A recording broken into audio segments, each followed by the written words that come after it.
บายดีน้องอินมีชื่อว่าเท้าอนุสรณ์เกตมณีมาจากนครไกรสอนพรหมวิหารมื้อนี้จะมาออดิชั่น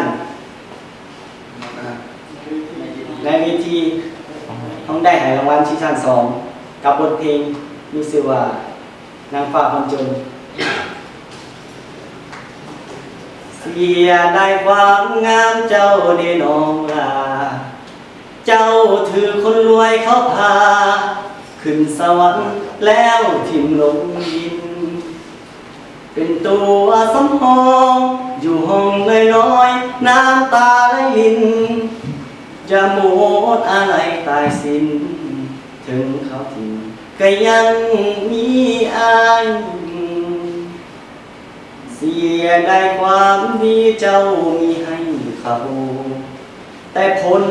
ตอบแทนให้เจ้าได้แต่น้ำตาลินไหลกับความขมขื่นเปื้อนลาขี้ที่เจ้าทิ้งไป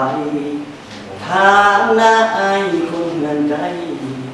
ห่วงใยเจ้าทุกนาที